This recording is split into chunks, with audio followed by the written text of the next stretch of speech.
Hey guys, welcome back to the channel helping you earn more, spend less, and invest the difference. Now, today we're going to be talking about the two primary ways that you can use when it comes to paying down existing debt.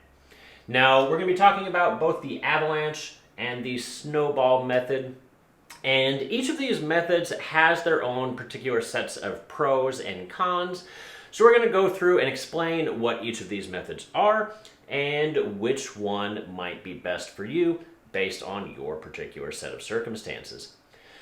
So let's just say that we have 4 different bills each month. Let's say we have 2 different credit cards each month. One at $4,200, we're paying 22% interest, and the monthly minimum payment then comes out to be $120. The second credit card, we owe a little bit less. It's $1,300, 15%. So it's a $35 a month payment. And then we have a car and a student loans at 7% and 5% each, and a total of $17,000 between the two of them. So let's just say that we have $300 a month in addition to making our minimum payments. So under both sets of rules, the Avalanche and the Snowball method, we are always going to make the minimum payments on all of our bills, whatever those are.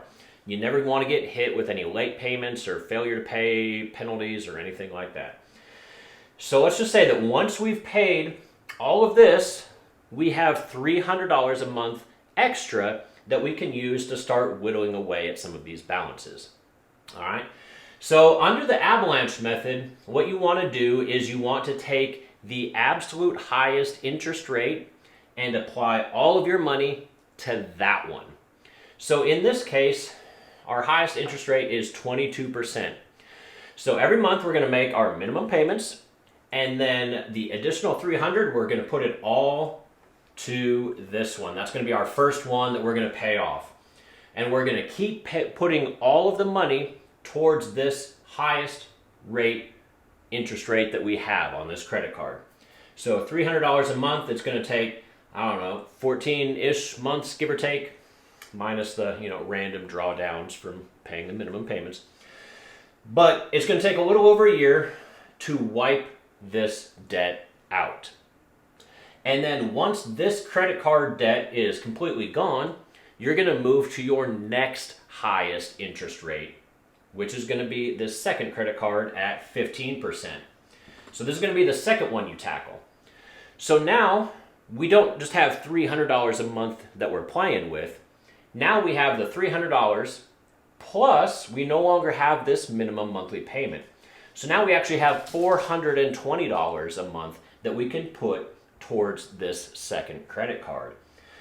So at $420 a month, we're going to get this thing taken care of in, 3-4 months, whatever the case may be. And we're just going to keep on repeating the process, moving down to 7% interest rate, and finally our lowest interest rate, which is 5% for the student loans. So that's going to be the order in which you're going to do things under the Avalanche method. Whatever interest rate is the highest, tackle that one first and get rid of it. Now, the nice thing about the Avalanche method is that it is statistically the fastest way to get out of debt. By getting rid of your highest interest rate loans and holding on to your cheapest, your best interest rate loans, you're going to pay off these funds the absolute fastest way possible. And that's great for a lot of people. Myself, I'm a math major, I'm a math guy, I believe in the math. So for me, this is a fantastic method. But this method, although it's technically the fastest, is not going to be the best method for everybody. And that brings us to the second method, the Snowball method. So with the Snowball method, you're not going to care about the interest rates. Instead, what you're going to care about is the total balance. You're going to want to pick and get rid of the smallest bill that you have. Whatever you owe the least amount of money on, get rid of it, and then move on to your next smallest bill. So if we were using the Snowball method, once again, we would pay the minimum payments on all of our bills, and then that $300 extra would go to whichever one had the lowest total balance. In this case, the $1,300 on the second credit card. Now that is going to be our number one that we take care of first, and we're going to get rid of this credit card.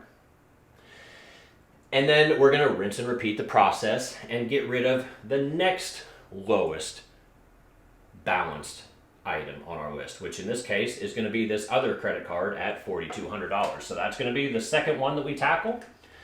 And then same thing, we're going to take our $300 a month plus this $155, because now we don't have these two bills.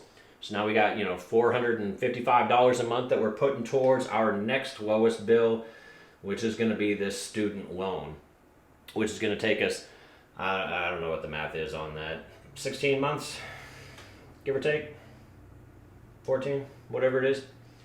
We're going to tackle this one third, and our highest amount of debt, this $11,000 car payment, we're going to do that one last. That one's going to be number 4 on our list. So you can see that these two methods tackle the debt in a different order. And you might be saying, well, if the Avalanche method pays off things the fastest because it's taking care of your highest interest rates first, why would you ever want to use the Snowball method? Well, the Snowball method is really more of a psychological trick than anything. A lot of things work if you are persistent at it. For example, you know that if you go to the gym every day and you diet and you exercise, you know you will lose weight, right? It's just how it works. But most people don't have the dedication, myself included, to continue to do that, right? We go for a week or a month, you make your New Year's resolutions and you give up. You don't see immediate progress, so you give up. And that's where the Snowball method helps, because you see immediate progress. You start getting rid of bills super fast. With this one, with the Avalanche method, it would have taken you, what was it, like 14 months to get rid of your very first bill? Where with the Snowball method, you got rid of this credit card in 4 months, 5 months, whatever the case may be. So by getting those small wins, those small victories, it reassures you and shows you that this is working. Like, whatever you're doing, good job, keep it up. By getting those little psychological wins, you're more likely to continue to save and work on paying off your debts. Because let's face it, paying off debts suck. It's much more fun to actually spend money than it is to, save money and get rid of debt, right? So when you see some results, it actually motivates you to keep doing what you're doing, even though what you're doing isn't really that fun. So for a lot of people, the Snowball method can actually be a little bit better of a method. Even though it doesn't technically repay your debt as fast as the Avalanche method, it is going to give you that psychological assurance to keep you motivated and keep you going. And if you're super dedicated, there's actually technically a third way to repay your debts, which is to get a debt consolidation loan. Package all of your loans up into one master loan, hopefully at a cheaper overall interest rate than what you're currently paying on average. Or some people go out and get a 0% introductory APR credit card. A lot of them have the first 18 months you don't pay any interest, and they'll do a balance transfer if you have a high limit. Usually you pay like a 3 or 5% balance transfer fee. But if that means that you can immediately get rid of this $4,200 credit card debt on day one, you get charged 3 or 5% instead of 22%, that can obviously be pretty fantastic and get you out of debt extremely quick. The problem, of course, is that at some point that other debt consolidation loan comes due, right? You might have 18 months of interest free on that second credit card, or I guess third credit card in this case. But you have to keep in mind that at the end of those 18 months, you're going to get charged super high interest rates. So you better have a plan in place and start whittling down that balance long before your 18 months is up. Otherwise, you're right back where you started with a high interest rate credit card debt. So let me know what your thoughts are. Let me know what tactics you use to battle your existing debt levels. Do you do the Avalanche method, the Snowball method, or do you use something else that works for you? Leave a comment down below, as I love to hear from you guys. If you enjoyed this video, consider subscribing, and as always, I'll see you all again next time. Thanks.